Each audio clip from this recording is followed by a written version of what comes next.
I have a question. When y'all got out of the car the other day, and my old man was right here, why was y'all being rude? Because that right there made him cry all motherfucking night. Rude about what?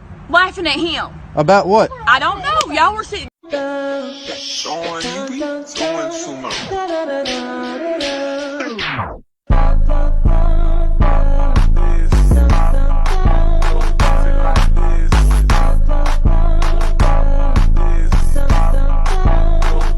Also tonight, startling new details in the death of a woman in the West Chase area. Court records show the man behind bars for her murder had been stalking her prior to a horrifying home invasion last month near West Park in Gessner. As ABC 13's Micah Hatfield found out, the victim made a recent cry for help. July 2nd, 2024, Houston, Texas. A man stands outside an apartment door on West Park Drive. He's not knocking. He's not calling out a name. He's just standing there. This is Tanesha Richards' story. She was born and raised in Spring Lake, North Carolina, a small, tight-knit town tucked in the heart of Cumberland County, the kind of place where everybody knows your name and your mama's name too. She grew up in a household full of love her parents, Felipe and Melissa Richards, and her siblings, Dondrell, Felipe Jr., and Anisha. By every account, she was fiercely loved, and she gave that love right back. Tanesha wasn't the kind of person who blended into the background. She had energy. She had personality. My neck is rose, yeah. Work, just look at my ass when I twerk. She was the one who showed up, who made plans, who made sure the people around her felt seen. Her friends in Houston threw her a bridal shower celebration aboard a Tea Around Town bus. Picture, sweet treats, laughter, all of it captured for the memories she was building toward. She had a future she was actively, joyfully constructing, and that future had brought her to Houston. She'd relocated from North Carolina to Texas, a move a lot of young people make, chasing independence, a bigger city, a bigger life. Houston suited her. She was carving out her own space, making her own money, building a social circle. She was 25 years old, and she had every reason to believe her best years were still ahead of her. She was not a statistic. She was not a cautionary tale. She was a daughter, a sister, a friend. She was a woman who liked tea parties on buses and making plans with the people she loved. Remember that. Hold on to that image, because what comes next is going to test everything you think you know about how this country protects women like her, because someone was about to enter her orbit, and he was going to make it his mission to destroy everything she built. Who was he? And how did one single night change the entire course of her life? Welcome to Unseen True Crime Stories, where the darkest secrets and untold cases come to light. Consider subscribing and tapping the notification bell. That way you won't miss our next true crime story. Reporting live from Channel Tizzy today, we're doing workout gear. Hercules, yes, lift them weights. One date, one obsession, March 2023. Tanesha Richards goes on a date, just one. One evening, one encounter, one social interaction that by every normal standard should have meant absolutely nothing in the long run. His name was Bruce Wayne Gerard. He was 43 years old. She was 25. Now here's where you need to pay close attention, because the details about how exactly they met have never been fully disclosed in court records. What we do know is this: after that single date, Tanesha made herself clear. She wasn't interested.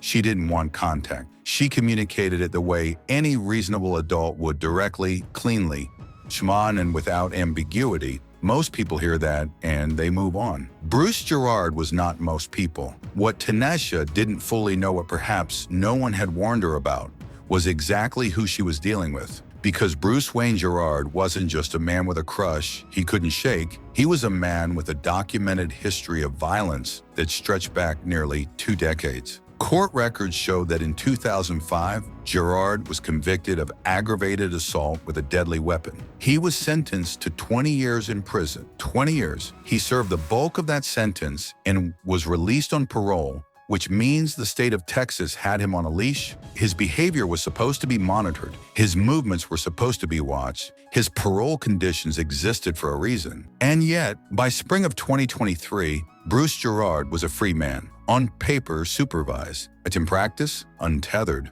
After Tanesha said no, the call started. Slow at first enough that you might dismiss it as someone not getting the hint, but they escalated. The texts followed. And the texts weren't just persistence, they were threats. Direct, explicit, personal threats. He told her he would put his hands on her. He told her he knew where she used to live. Read that again. He told her he knew where she used to live. That's not a heartbreak. That's a warning shot. Tanesha responded the way victims' advocates tell women to respond. She cut off contact completely. She quit her job, eliminated a predictable location where he could find her. And then she did something even more drastic. She packed up and moved. New address, new complex, the Idlewood complex on West Park Drive, deep in West Houston. She was trying to vanish. But here's what you need to understand about a man like Bruce Gerard. Running from him didn't scare him off. It told him the chase was worth it because the calls didn't stop. The texts didn't stop. And by the time December 2023 rolled around, Tanesha Richards had reached a breaking point. She'd done everything she could do on her own, so she picked up the phone and called the one institution that was supposed to help her, the Houston Police Department. And what happened next?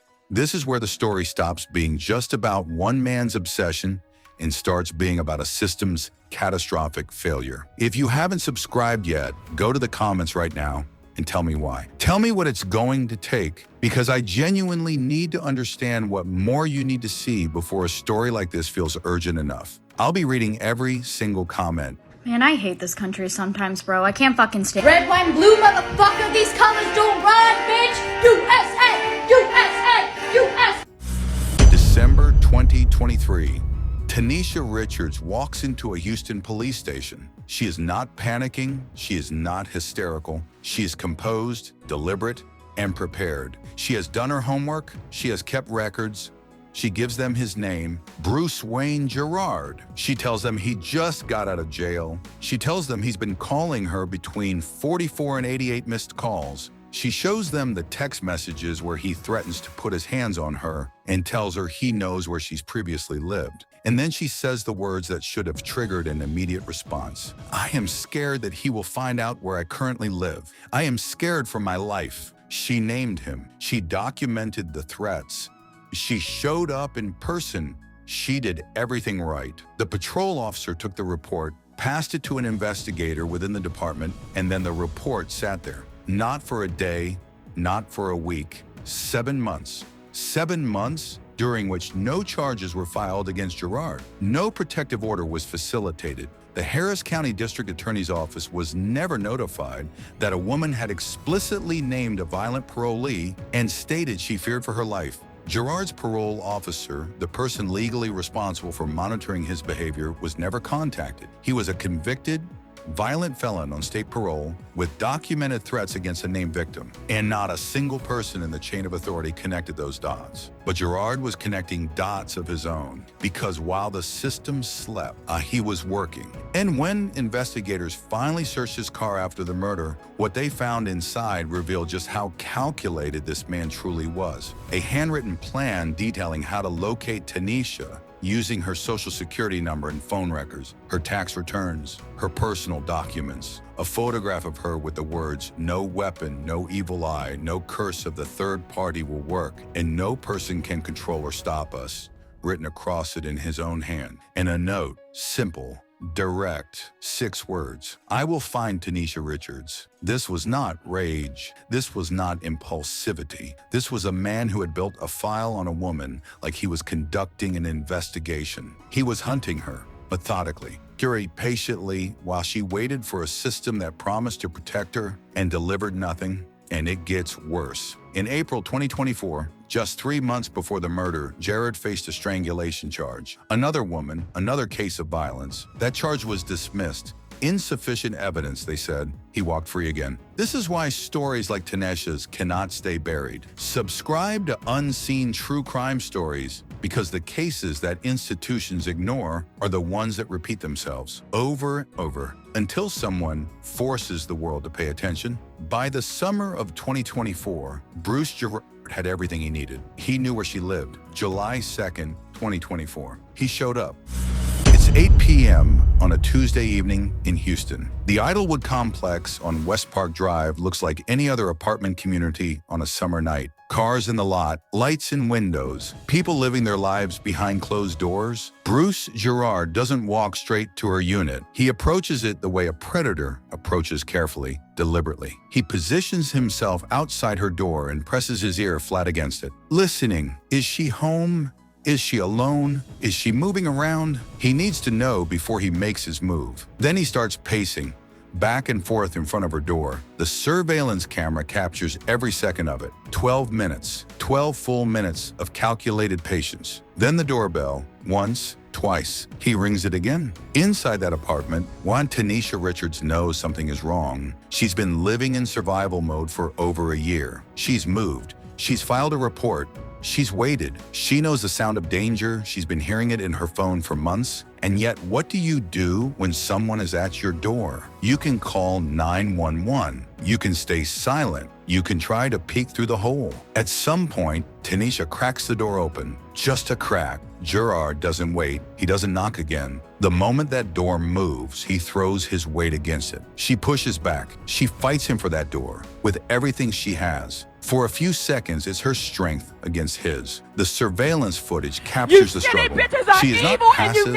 She is not frozen. She is fighting. And them big fat bitches will burn in hell. He forces the door open, punching or shoving her as he breaks through and steps inside her apartment. Hard pulling the door shut behind him. 3 to 4 minutes pass. Then Gerard walks out. Alone. Her neighbor heard the disturbance, dialed 911. Officers arrived to a unit where Tanesha Richards lay unresponsive, multiple gunshot wounds to her body. They did everything they could.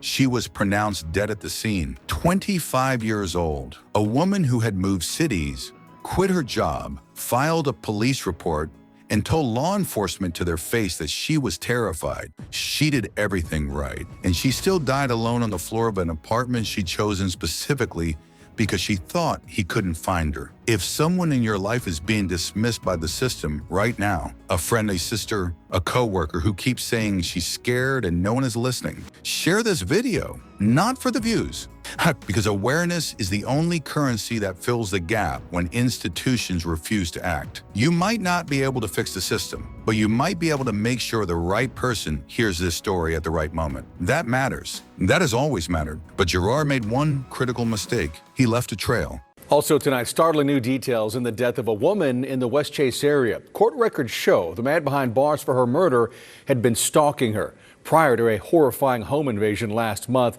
near West Park in Gessner. As ABC 13's Micah Hatfield found out, the victim made a recent cry for help.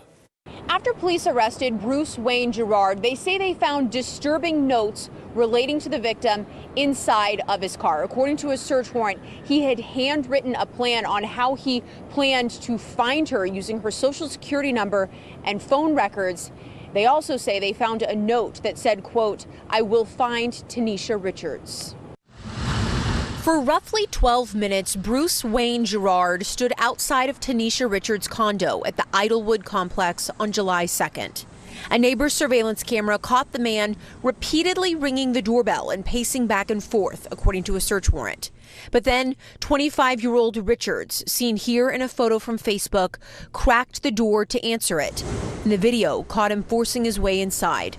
Between 3 and 4 minutes later, investigators note that he left. A neighbor called police, who found Richards dead from gunshot wounds inside. It's unclear the extent of their relationship, but it seems that they knew of each other at least. Richards had made a police report in December of last year, according to records, saying that Gerard had just gotten out of jail and was harassing and threatening her. She wrote that she was scared Bruce would find where she lives now, and that she was, quote, "scared for her life."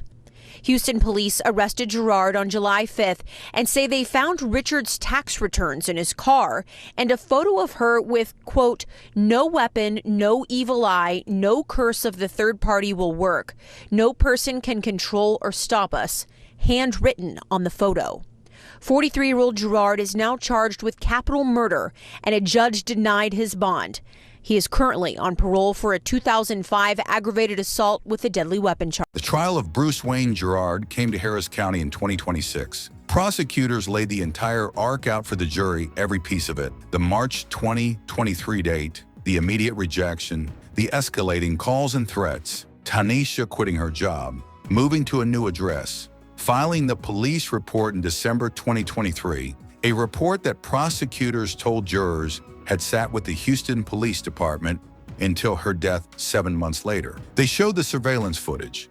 They entered the car evidence, the dossier, the note, the photograph. They walked jurors through every documented step of a man who had announced his intentions and been allowed to follow through on them. The defense had nothing that could answer that footage. The jury didn't deliberate long. Guilty, tucked in, capital murder. The sentence was automatic under Texas law, life in prison without the possibility of parole. Bruce Wayne Gerard will die behind bars. He will never walk another parking lot at night. He will never press his ear against another woman's door. But the courtroom that day wasn't purely a moment of triumph. It couldn't be.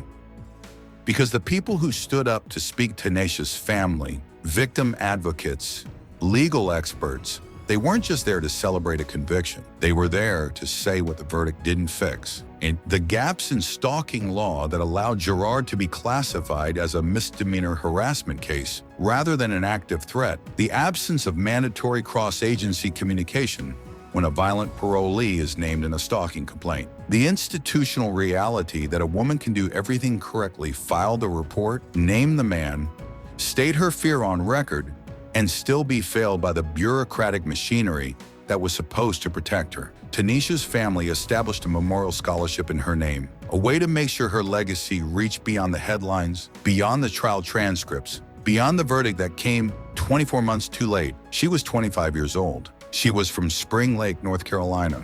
She loved her family, her friends, Iowa, and her life in a new city. She was scared. She said so out loud to the people whose job it was to listen, and they didn't listen. That is the truth of this case. The conviction matters. The life sentence matters, but neither one brings her back. Neither one answers the question her family is still living with every single day. This is the kind of story Unseen True Crime Stories is dedicated to sharing, not just for entertainment, but for vital, grim lessons. If this story stirred something in you, if it made you think, then you know you need to be here for the next one. Hit that subscribe button. Turn on notifications. And if you're still scrolling past without joining, I have to ask, what truth are you afraid to face? What essential understanding are you willing to miss out on? Tell us in the comments. We'll be here continuing to shed light on the shadows, because sometimes understanding the darkness is the only way to find the light. Thank you for watching.